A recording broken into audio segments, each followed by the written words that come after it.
Salam Malaysia Madani, friends, a very good afternoon to all of you. Many months ago, I gave a speech and I acknowledged the other CEO of the other foreign bank and called him the first Malaysians to be appointed to that position. A friend came to me and said, you didn't know that and in another foreign bank, there was also a first Malaysian to be appointed to be CEO, and that's Mark Junian.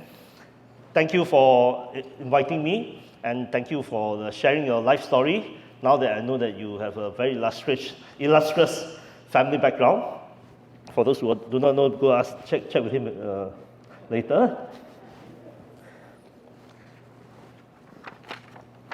I sense that when I talk to people within Malaysia, very often people are jaded. People are not sure and often pessimistic. And I had a friend who shared with me, he was with a very important investment house in Singapore.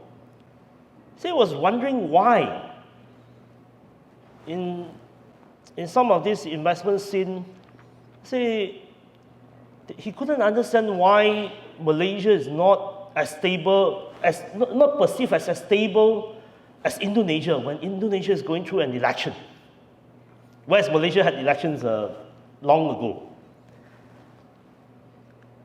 I figured out that maybe one of the reasons was because, at least in the Singapore scene, many of those investment houses are actually run by former Malaysians, so they have to justify why they're in Singapore.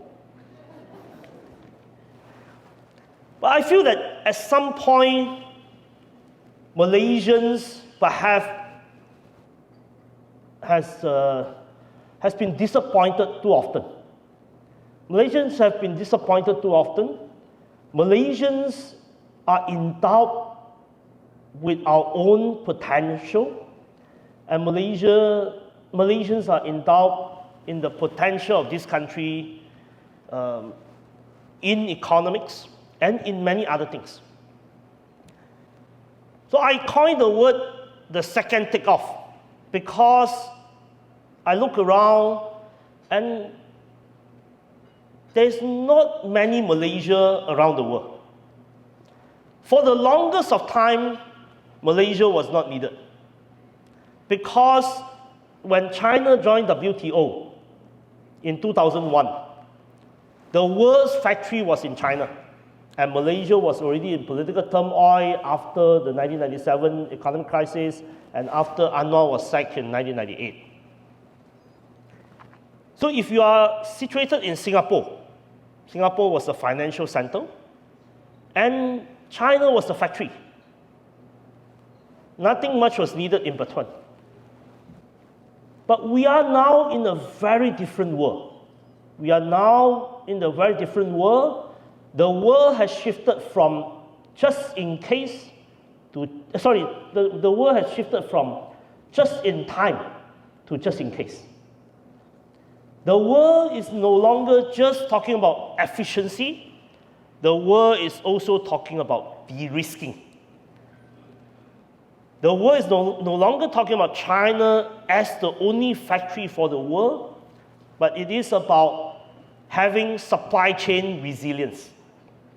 So we are in that new scenario where there aren't many Malaysia. Malaysia is uniquely positioned, but that doesn't mean that we'll get whatever we want for not doing anything. I know every one of you here are in the C-suite and you understand strategy. When you deal with strategy, whether in elections, whether in military, or whether in businesses, number one rule is to decide what not to do. What not to do, to define what you are not, and after that to decide what you stand for and what you want to achieve. So Malaysia will have to decide what it stands for and what it doesn't want to do, and what it aspires to do, and what is the end state, for example, by end of 2024. Given the global background that was discussed earlier, we know that this year we'll see the most number of elections involving the most number of people around the world until 2048. So until 2048, 2024 has the most number of elections and most number of people involved in elections. We know that the prevailing global background may not be as rosy as we hope for, but we also know that some of this global trouble may be Malaysia's opportunity. And I hope by end of 2024, we as a nation can build 3 consensus. The first consensus is Malaysia should position itself as Asia's high-end manufacturing hub. The new industrial master plan, we usually call it NIMP. I don't want to go into other possible shorthand. The new industrial master plan aspires to see Malaysia as a high-end manufacturing hub. We have been playing at the low game for too long.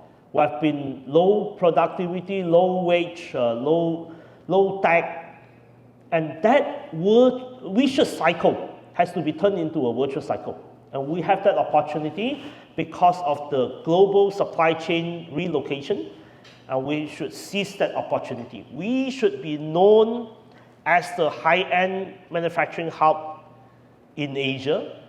And of course, the bankers play a very important role because for the longest of time, the manufacturing sector in this country has been heavily dependent on foreign direct investment and SME, but there's very little, what they call involvement of upgrading of SME, as well as very little investment of Malaysian investment into manufacturing.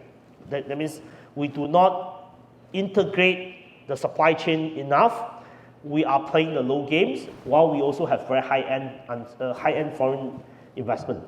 We need to integrate that. We need to see more foreign firms listing in Malaysia. We also need to see more Malaysians taking part. We need to see bank understanding manufacturing a lot more.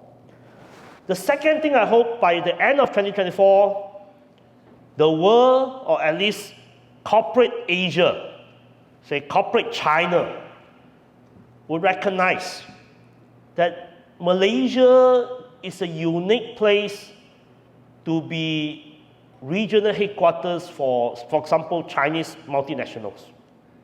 For example, regional multinationals. We are very uniquely positioned.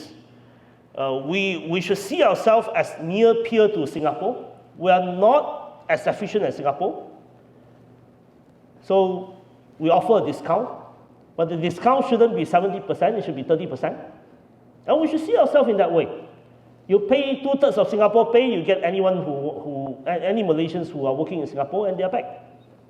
And we should have that mindset, that we shouldn't sell ourselves cheap, but we should be priced a bit higher than what we are, but not as high as Singapore. And we do have many capabilities in services.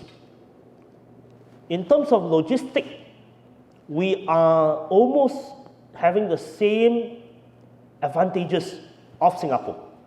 We are located next to the Malacca Straits. The 2 Malaysian ports, together with Tuas in Singapore, are the 3 top 15 ports in the world, with all routes and all services to anywhere in the world. That is our strength. We have a population which are well educated,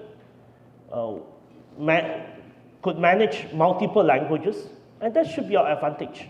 We have an English common law system. We have many Malaysian lawyers who are trained in English law but speak also Mandarin. Well, those are our advantages that we should try to enhance, and we should see ourselves as an Asian hub, and not just we ourselves seeing it as an Asian hub, but we would like to impress upon regional players to see Malaysia as an Asia hub for corporate Asia. Thirdly, at the end of the year, hopefully we can establish this idea that Malaysia is one of the fastest growing green transition locations. Now, we are lacking in some way. China is moving very fast. Some of our regional players are moving reasonably fast pace in terms of transition to EV, in terms of transition to solar. But we have huge potential. We have huge potential in green transition, and green transition will be an impetus, will be a major catalyst for the economy to move forward, but also, not well recognized yet, hopefully at some point we build that consensus. Green transition will also help the nation to deal with other problems. For instance, a fiscal crisis. We have a huge subsidy bill. We subsidize fossil fuel. But to transition the public from paying subsidized RON 95 to paying more will be politically painful. But with green transition, if we can transition Malaysians away from fossil fuel car, ICE car, into EV within the span of a couple of years, in the years to come, that will help us to solve some of our existing problems. With these three end state in mind, I hope you will have a great year ahead, and I thank Mark, I thank Stanchart for inviting me. Enjoy your afternoon session. Thank you.